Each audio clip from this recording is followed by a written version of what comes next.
ہم بات کریں گے ایسے رشتے کی جو اگر اچھا ہو تو گھر جنت اور اگر خراب ہو تو گھر جہنم۔ ایک ایسے رشتے کی بات ہو رہی ہے جو ہمارے گھروں کا دل ہوتا ہے، مگر اکثر دل ٹوٹ جاتا ہے۔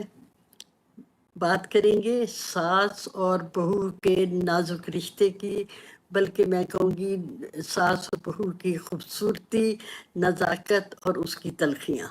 اس کا حل کیا ہے؟ چلیے سچائی کے ساتھ آغاز کر لیتے ہیں۔ اس میں 3 سوال ہمارے سامنے آ رہے ہیں۔ پہلا سوال ہے، کیا ساس ہمیشہ غلط ہوتی ہے؟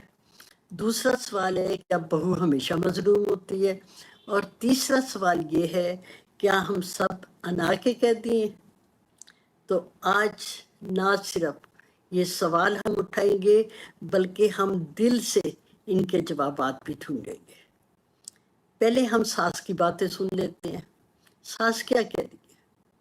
ساس کہتی ہے، میں نے بیٹے کو پال پوس کر اسے جوان کیا، آج وہ میری ایک بات نہیں سنتا، بیوی کی ہر بات مانتا ہے۔ میں اسے ماں جیسا پیار دینا چاہتی ہوں اپنی بہو کو۔ میں اپنے گھر کے اصولوں کی پاسداری کرتی ہوں، خاندان کے اقدار کو قائم رکھتی ہوں اور بہو کی رہنمائی کرنا چاہتی ہوں۔ بہو کیا کرتی ہے؟ دیر سے اٹھتی ہے، ہم کھا پی لیتے ہیں، ناشتہ کر لیتے ہیں، بہو سوئی ہوئی ہوتی ہے اور وہ دوپہر کے کھانے کے وقت وہ اٹھتی ہے۔ گھر کے کاموں میں وہ ہاتھ نہیں بٹاتی، کئی دن وہ میکے چلی جاتی ہے، اور جب میکے سے آتی ہے تو پھر میکے والوں سے فون پہ باتیں کر رہی ہوتی ہے، اور اس سے کہتی ہوں کبھی کبھار کھانا پکانے کے لیے، وہ پتہ کیا کرتی ہے؟ آرڈر دے کے کھانا منگوا لیتی ہے، پکاتی نہیں ہے، کچن میں نہیں جاتی۔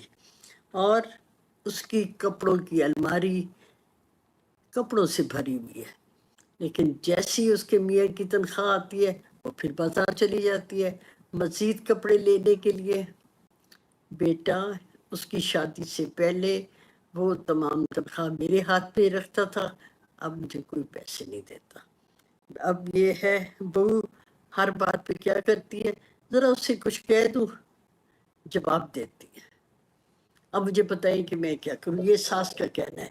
اور ساس یہ بھی کہتی ہے، بہو جب آئی میرے آنگن میں نے دعا میں ہاتھ اٹھا لیے۔